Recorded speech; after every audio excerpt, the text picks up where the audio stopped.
All right, let's jump right in. Today, we're going to talk about a group you've probably heard of, one that's become a huge and pretty controversial force in campus politics, Turning Point USA.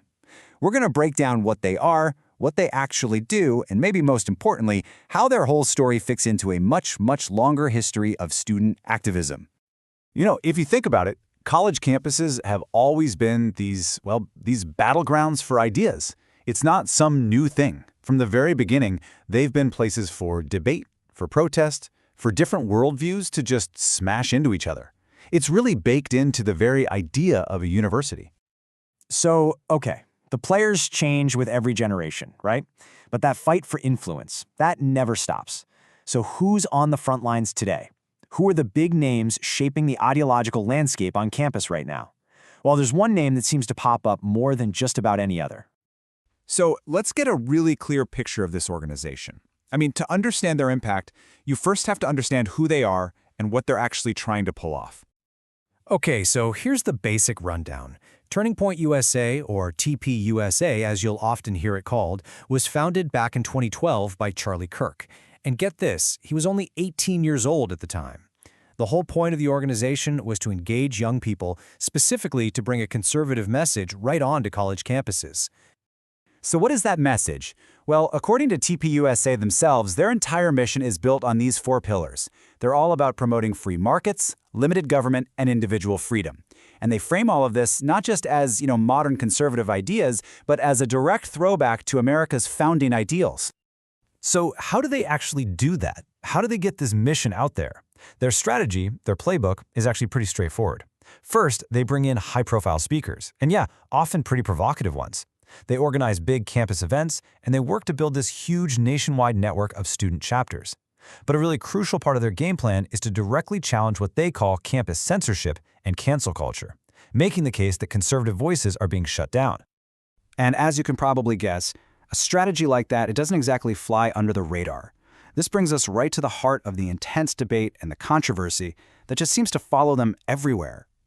And really, this strategy is pretty much designed to create sparks.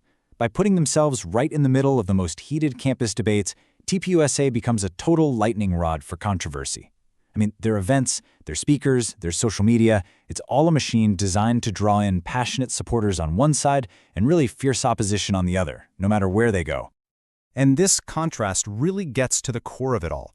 On one side, you have supporters who see TPUSA as absolute defenders of intellectual diversity. They see them as champions of free speech in places that they feel have become hostile to conservative thought. They believe they're just trying to balance the scales. But on the other side, you have critics who argue that their main goal isn't really debate at all. It's just provocation. They say TPUSA brings in these controversial figures and boils down super complex issues into simple sound bites, all to grab media attention and stir up outrage on campus. Now, to really get a handle on what's happening today, it actually helps to look back a bit. Because this modern conflict is, in so many ways, just an echo from the past. I mean, think about it. A conservative group challenging the campus establishment. That feels very 2020s, right? But is the basic dynamic, students fighting to make their voices heard, is that actually new? The answer is, not at all. Just look at this timeline. It shows that colleges have been these incubators for political action for a long, long time. You have the famous free speech movement at Berkeley back in the 60s, then the anti-apartheid protests in the 80s, climate justice campaigns in the 2000s. You see the pattern? Student activism is a deep-rooted American tradition, and TPUSA's founding in 2012, it's really just the latest chapter in that ongoing story. Let's zoom in on that first one for a second, because it's so important. The 1964 free speech movement at UC Berkeley. This is really the key historical parallel here. It was this huge student protest that exploded because students were demanding the basic right to get involved in political speech and activism right there on university property. And this is where you see the really surprising parallel. I mean, the ideologies couldn't be more different, right? Berkeley's activists were very left-leaning, while TPUSA is obviously conservative. But look at their core goal. It's identical. Challenge the institutional norms of their day and demand to be heard. And that is the common thread. That's what connects these movements across decades. It doesn't matter if it's coming from the left or the right, what you're seeing is that same timeless drive of young people to assert themselves, to question authority, and to fight for their vision of how the world ought to be. So what does all this mean for today? What is the history, the controversy, the strategy. What does it all tell us about this ongoing battle for ideas on campus? When you put it all together, Turning Point USA isn't some kind of strange anomaly. It's a really powerful example of how campus politics is evolving. They're carrying on a long tradition of student activism, for sure, but they've updated the playbook for our super polarized 21st century media world. And this is exactly why all this matters, way beyond the campus walls. The core issue, as one source put it so well, is this.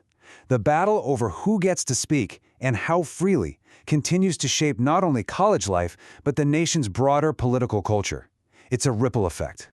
So you can be sure the tactics and the ideologies will keep changing, but that tradition of the college campus being a battleground for ideas, that's not going anywhere.